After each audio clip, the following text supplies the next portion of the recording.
Craig, I'm going to toss it back to you because we have a person who needs a little help right now. Hey. We're going to check in with Shaq Brewster just to make sure all is well. There's a lot of crazy out there, a lot of crazy.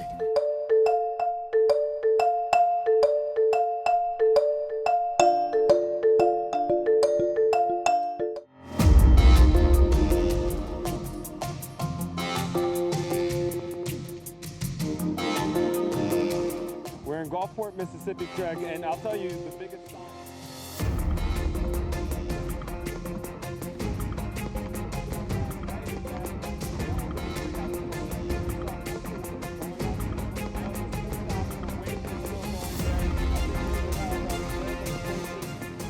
Going around, you know, I'm going to turn this way because, you know, we deal with some people every once in a while. Craig, I'm going to toss it back to you because we have a person who needs a little help right now. Hey. We're going to check in with Shaq Brewster just to make sure all is well. There's a lot of crazy out there, a lot of crazy.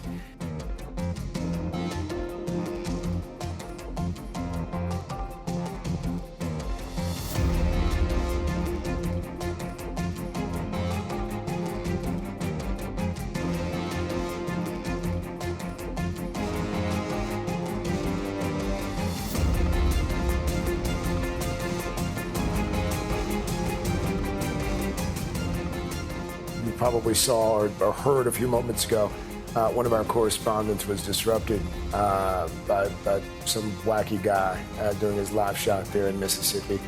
Please report that Shaquille Brewster is doing just fine. Shaq is okay.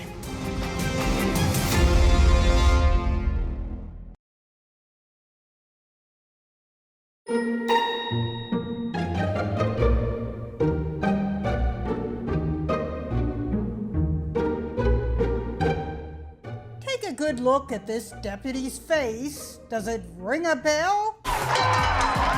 Patrol Lieutenant Eric Fields is a dead ringer for Dwayne "The Rock" Johnson, only wearing more clothes. For years, his co-workers at the Morgan County, Alabama Sheriff's Department have teased him. Even perps he's collared have mentioned it. They look at me and they're like, my goodness, you're The Rock. But only after this woman, people swear up and down it's him, noticed his photo posted on the Sheriff's Department Facebook page. Look at him. You cannot tell me that is not Mr. Dwayne. Then posted it on TikTok. Did it go viral? It's very flattering. The real Rock may do more knocking heads and discharging weapons and jumping out of windows than the actual deputy, but Deputy Fields knows how to deliver The Rock's signature line. Can you smell what The Rock is cooking? His wife once took an action figure of The Rock from his wrestling days and used clay to transform it into an action figure of her hubby, the deputy. She's The Rock. Both the look-alike and the real Rock tend to fight on the side of right. I like bullies. I don't like bullies. Lieutenant Fields says he's using his 15 minutes of fame to raise money for a fellow deputy, Sergeant Chris Dillard, diagnosed with ALS. But he is a fighter. Deputy Fields hasn't yet heard any feedback from The Rock himself. He might be looking and saying, that guy don't look like me. I'm a lot better looking than that guy, you know. Yeah, but who smells better? Can you smell what The Rock is cooking? Jeannie Mose, CNN, New York.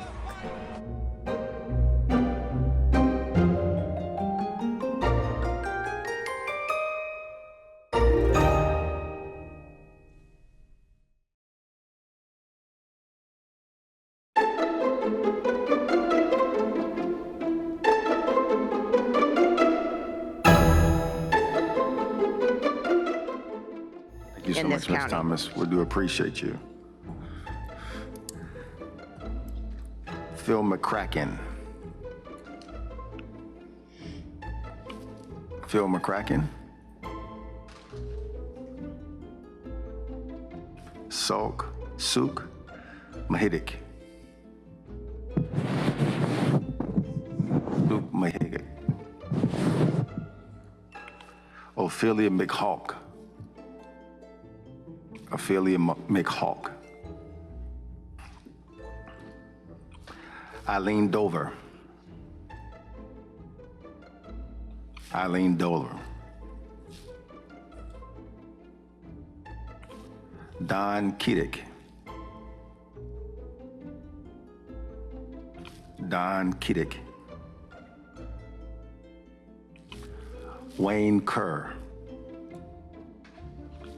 Wayne Kerr.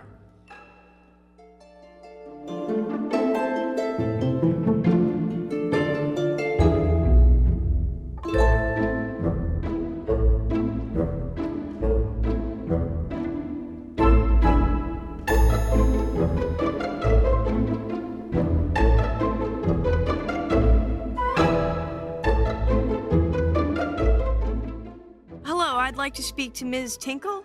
First name, Ivana. Ivana Tinkle. Just a sec. Ivana Tinkle. Ivana Tinkle. All right, everybody, put down your glasses. Ivana Tinkle. Telephone. Flaming mouse. Yes, I'm looking for a friend of mine. Last name Jass, first name Hugh. Hold on, I'll check. Hugh Jass. No, somebody check the men's room for a Hugh Jass. Don Kiddick. Don Kiddick. Wayne Kerr. Wayne Kerr.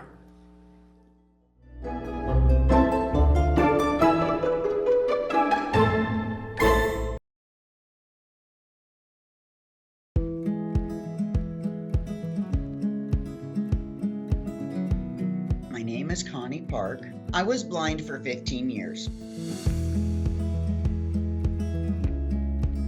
I had lost 85% of my sight in a 5.5-month period. I noticed halos around street lights, tail lights, and I thought, well, maybe I was just tired or maybe I needed a new prescription for glasses, so I went into my doctor. And he said that I had lost a significant amount of sight, and he signed Social Security papers for me stating that I had diseased retinas, detached retinas, glaucoma, and cataracts. I was inoperable and that I just needed to accept my blindness. I went from driving to being driven. It was a bit overwhelming. I was in denial. I never said I was blind. I was visually impaired. I was getting lost. I was literally catching my house on fire. A lot of places in Montana don't have sidewalks. And so I wasn't allowed to walk the highway into town. I lived 6 miles from a gallon of milk and a gallon of gas. It came down to where I had to go to school to learn how to be blind.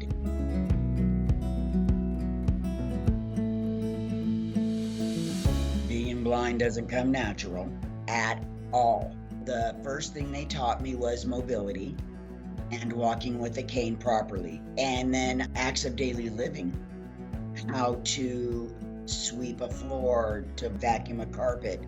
I did housework in a pattern. I even mowed my own yard. If I didn't laugh, I probably would have cried myself into a depression that nobody ever wants to go to. I would say my prayers at night going, thank you, I'm not in the emergency room. I didn't get hit by a car, I didn't fall down the stairs, and I didn't walk into a doorway. I would be outside in 2 different colored shoes, 2 different colored socks, my shirt inside out. They were like, oh yeah, you look good.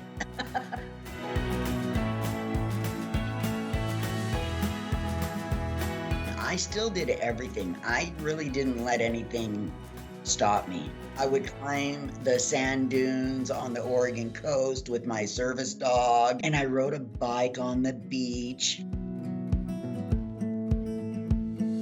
We went over to the eye center. They immediately had me see a retina specialist who told me I did not have diseased retinas, that I did not have detached retinas. and that I should go see a cataract doctor. And for that split moment, I was really mad. But then I went and seen Dr. Suhu, and he said, I think I can give you sight by Christmas. I'm not promising you measurable sight. After 3 days of talking to my husband, he talked me into having the surgery because I had nothing to lose. He did surgery on my right eye. He took the patch off and I saw 20/20. And nobody could believe it. The nurse took the patch off, and the first thing I saw was the hairs of her eyebrow and her eyelashes and then her crow's feet. And I couldn't believe it. I was like, wow. She had me look at the eye chart, and the first line I read was 20/20. And she ran and got the doctor. And he come in and he couldn't believe it either. And so on the 26th, they did the left eye, and on the 27th of November of 2018, I had 20/20 vision in both eyes.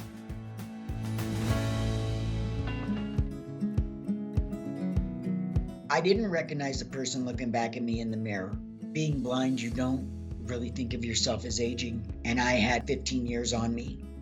So I was like devastated. Seeing my husband, I knew what my husband was gonna look like because of his dad. So I was kind of excited to see him because, you know, like, I'm married to Santa Claus. Then I saw my daughter, and that's what I thought I should have looked like. And I still saw her with my hands. I still, to this day, see with my hands.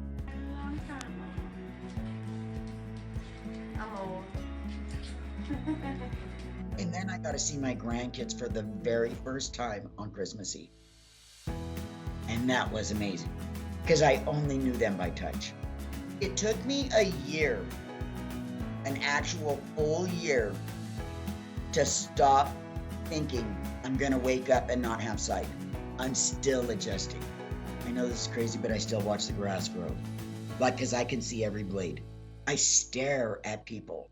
I'll see things and I'll just break out in tears like, wow.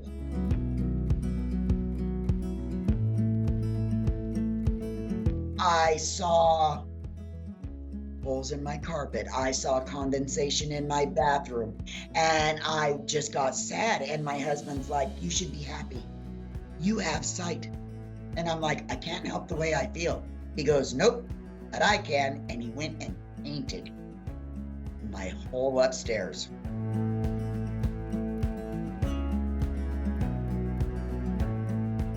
Before, nobody would hire me because I was blind. Then I got my sight back.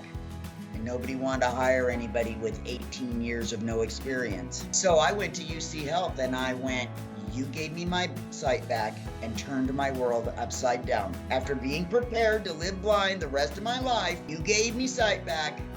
Give me a job. And they did.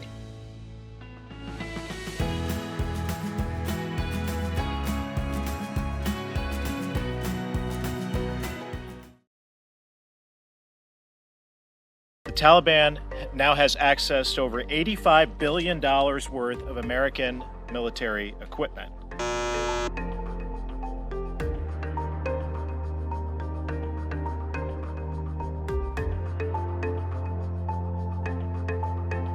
$83 billion worth of equipment. $83 billion, and it's the best equipment in the world, and we just left it. 85 billion plus that were left behind and now are going to be used against us by terrorists and our enemies. $85 billion worth of equipment has been left for the Taliban.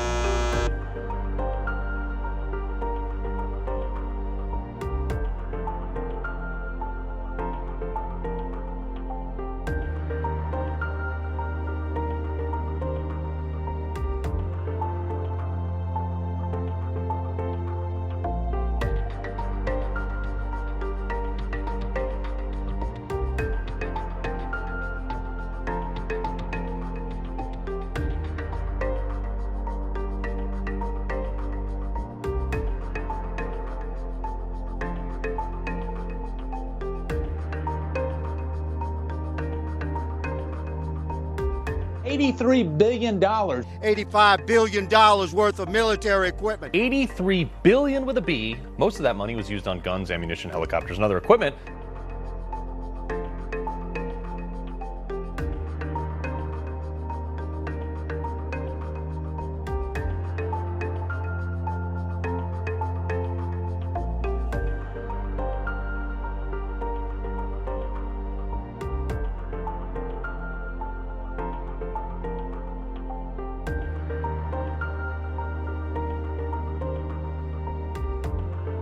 We have also demilitarized equipment that we did not bring out of the airport, 70 MRAPs, 27 Humvees, the little tactical vehicle that will never be driven again.